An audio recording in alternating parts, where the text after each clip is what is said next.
नमस्कार. श्री स्वामी समर्थ. चंद्र 3 मार्च रोजी 2026 चंद्रग्रहण आणि धुलीवंदन.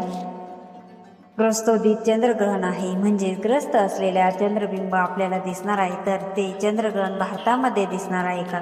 ग्रहण स्पर्श म्हणजे ग्रहण सुरू कधी होईल, ग्रहण संपेल कधी, वेदाचे नियम पाळायचे आहेत का, पाळायचे असल्यास कोणते नियम पाळावेत, गर्भवती महिला, वृद्ध किंवा लहान मुलं यांनी कोणते नियम पाळावे, कशी काळजी घ्यावी, ग्रहण काळामध्ये कोणते स्रोत मंत्र पठण करावेत, कोणत्या सेवा करावेत, अशी सर्व माहिती आपण आजच्या व्हिडिओमध्ये पाहणार आहोत.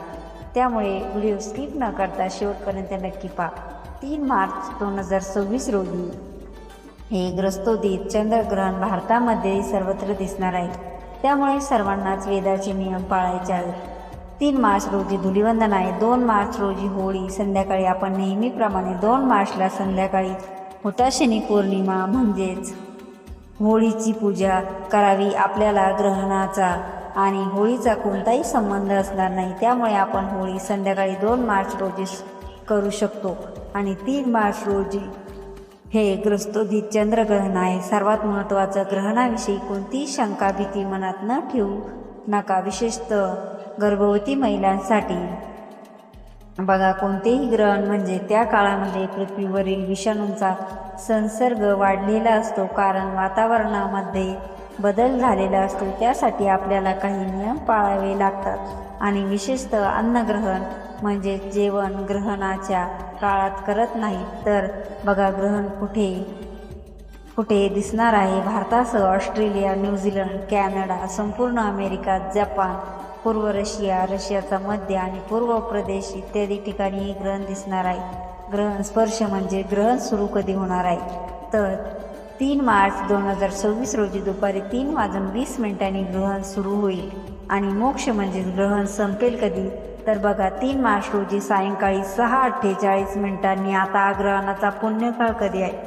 तर ग्रहणाचा पुण्यकाळ 3 मार्च रोजी सूर्यास्तापासून म्हणजेच 3 मार्च रोजी संध्याकाळी 6:20 संध्याकाळी 6:48 म्हणजे साधारणतः अर्धा तासांचा पुण्यकाळ आहे. अल्प आहे, कमी आहे. या वेळेत आपण जास्तीत जास्त सेवा करावी. बघा, या वेदाचे नियम कधीपासून पाळायचे आहेत? तर वेदाचे नियम आपल्याला पाळायचे आहे 3 मार्च रोजी सकाळी म्हणजे सूर्योदयापासून संध्याकाळी ग्रहण संपेपर्यंत 6:48 गर्भवती महिला आणि वृद्ध किंवा आजारी माणसं असतील, तर लहान मुलं असतील, यांच्यासाठी वेदाचे नियम थोडे शिथिल केले आहेत. त्यांनी सकाळपासून म्हणजे सूर्योदयापासून नियम पाळायची गरज नाही. त्यांनी सकाळी 11 वाजेपासून संध्याकाळी 6:48 ग्रहण संपेपर्यंत नियम पाळावे. वेद काळामध्ये काय करावे? तर आपण पाणी पिऊ शकता, मलमूत्र उत्सर्जन म्हणजेच लघवी किंवा शरीर धर्म असतो, आपण जाऊ शकता, झोपू शकता. ज्यांना शक्य होईल त्यांनी या काळात जेवण करू नका. गर्भवती महिलांच्या बाबतीत आपण सकाळी 11 वाजेपासून संध्याकाळी साधारणतः 6:45 वाजेपर्यंत नियम पाळायचे आहेत. मग आपण काय करावे? आणि 11 वाजेच्या आत जेवण करून घ्या. आणि नंतर या वेदाच्या काळात म्हणजेच 11 वाजेपासून संध्याकाळी 6:45 वाजेपर्यंत जेवढं जमेल तेवढं आपण कंट्रोल करावं. पाणी पिलं तर चालेल, मलमूत्र विसर्जनासाठी आपण गेलं तर नक्की चालेल. आणि ज्यांना अगदीच अशक्य असेल, डिहायड्रेशन होत असेल, तर अशक्तपणा असेल, आजारी असतील, गर्भवती स्त्रिया किंवा वृद्ध माणसं, आजारी माणसं, आपण कुठल्याही प्रकारचे नियम पाळू नका. आपली गोळ्या औषधे वेळेवर घ्या, नेहमीप्रमाणे घ्या. मनामध्ये शंका भीती न ठेवता जेवढं शक्य होईल तेवढे ग्रहणाचे नियम आपण पाळावेत.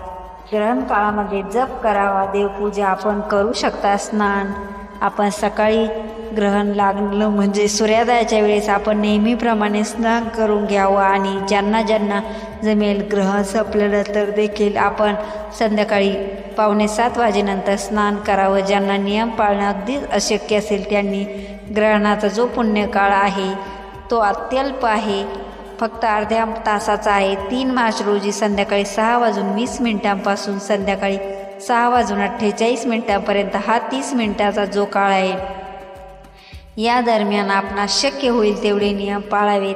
या दरम्यान आपण काही खाऊ नका, देवपूजा करा.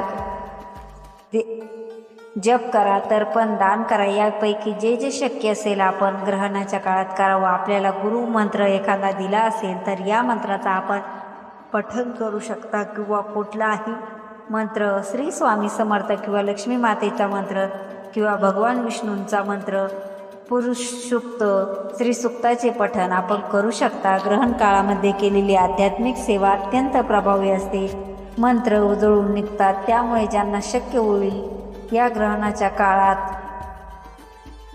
सुवर्ण संधी समजून उपयोग करा. जास्तीत जास्त आध्यात्मिक सेवा करा, ज्यामुळे आपल्याला सकारात्मक ऊर्जा प्राप्त होईल. आपलं मन पॉझिटिव्ह होईल. तसेच ग्रहण काळात ईश्वरास नामस्मरण करा. शुद्ध भावना ठेवा. शक्यतो गर्भवती महिलांनी ग्रहणाच्या काळात बाहेर फिरू नका. काही खाऊ नये, कापू नये, मळू नये. तसेच काय आहे तेवढं जमेल तेवढा प्रयत्न करा. अख्खा दिवस करण्यापेक्षा ग्रहण स्पर्शापासून मोक्षापर्यंत जरी पाळलं तरी चालण्यासारखं आहे.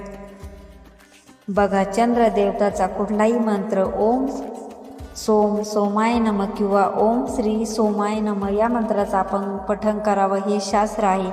शास्त्राला काहीतरी आधार असतो. उघड्या डोळ्यांनी ग्रहण बघू नका. 3 मार्च रोजी सूर्योदयापासूनच दूध असेल त्यावरती तुळशीपत्र ठेवावं. होळीची पूजा 2 मार्च रोजी संध्याकाळी करावी. तर अशा पद्धतीने कुठलीही शंका भीती मनात न ठेवता, कुठल्याही अफवांवर विश्वास न ठेवता आपल्याला जेवढे शक्य होईल तेवढे ग्रहणाविषयीचे नियम पाळावेत. आध्यात्मिक सेवा कराव्यात. ग्रहण काळात आपण नेहमीची रोजची कामं आपण करू शकता. हे नियम आपल्याला जेवढे शक्य होईल तेवढे पाळावे. ग्रहण काळामध्ये कोणतेही स्रोत मंत्र जेवढे जास्तीत जास्त जप कराल त्याच्या दशपट तुम्हाला पुण्य मिळेल. बरेच साधक नदीमध्ये कमरे एवढ्या पाण्यात उभे राहतात आणि उपासना करतात. जर तुम्हाला मंत्र म्हणता येत नसेल तर यूट्यूबच्या माध्यमातून बरेचसे मंत्र तुम्ही ऐकू शकता. हे मंत्र तुम्ही मोठ्या आवाजात लावा. इतकेही नको की शेजाऱ्याला त्रास होईल. त्यामुळे वास्तूमध्ये देखील त्या आवाजाचं ग्रहण होईल. आता धुलीवंदनाचा सुद्धा प्रश्न पडलेला आहे लोकांना, कारण धुलीवंदन 3 तारखेला येईल. मग कसं करायचं? तर मुळामध्ये आपण धुलीवंदनाच्या दिवशी रंगपंचमी करतो. खरं तर हे चुकीचं आहे. रंगपंचमी हा पूर्णपणे वेगळा सण आहे आणि यांच्यात खूप फरक आहे. आपल्याकडे हल्ली काय झाले तर उत्तर भारतात आणि पिक्चरमध्ये पाहत असताना तशाच प्रथा सुरू केलेल्या असतात. तशाच प्रथा सुरू केलेल्या होळीच्या दिवशी रंग खेळतात. तसं चालत नाही. रंगपंचमीच्या दिवशी रंग खेळायचा असतो. धुलीवंदन म्हणजे तर काय, शास्त्रशुद्ध पद्धतीने आपण जी होळी करतो, ज्या होळीची राख असते त्या होळीची थोडीशी राख आपल्या संपूर्ण अंगाला लावून मग आंघोळ करायची असा नियम आहे. त्याचप्रमाणे त्या राखीचे अजून कोणकोणते उपाय करायचे या संदर्भात आपल्या चॅनलवरती सेपरेट व्हिडिओ आहे, ते देखील तुम्ही पाहू शकता. त्याचप्रमाणे ग्रहणामध्ये गरोदर स्त्रियांनी कोणते नियम पाळावे या संदर्भात देखील व्हिडिओ आहे, तो देखील तुम्ही सविस्तरपणे पाहू शकता. आपण आता शेवटच्या मुद्द्यामध्ये जाऊन घेऊ की ग्रहणाचा संपूर्ण काळ कधी असणार आहे. तर बघा, वर्षातील हे पहिले चंद्रग्रहण भारतामध्ये दिसणार असल्यामुळे त्याचा सूतक काळ सुद्धा लागू होईल. चंद्रग्रहण सुरू होण्याच्या 9 तास आधी सूतक काळ सुरू होण्यास ज्योतिष आणि धार्मिक मान्यतेनुसार या सूतक काळामध्ये कोणतेही शुभ कार्य करणे टाळायचे असते. सूतक काळ 3 मार्च रोजी मंगळवारी सायंकाळी 6:20 सुरू होईल आणि संध्याकाळी तो 6:48 असा. बघा, या दिवशी दुपारी 3:20 हे ग्रहणाच्या स्पर्शाची वेळ असेल. सायंकाळी 4:34 या ग्रहणाची खग्रास अवस्था सुरू होईल. या दिवशी सायंकाळी 5:04 हे ग्रहण मध्यावर येईल, म्हणजे ग्रहणाचा मध्य असेल. यानंतर याच दिवशी सायंकाळी 5:33 अवस्था संपेल. मात्र हे या दिवशी सायंकाळी 6:48 संपेल. तर आपण या व्हिडिओच्या माध्यमातून चंद्रग्रहणासंबंधी संपूर्ण माहिती जाणून घेतली. व्हिडिओ आवडला असेल तर व्हिडिओला नक्की लाईक करा, शेअर करा, चॅनलला सबस्क्राईब करा. मात्र अजिबात विसरू नका व्हिडिओ शेवटपर्यंत पाहिल्याबद्दल अगदी मनापासून तुमची आभारी. श्री स्वामी समर्थ. धन्यवाद.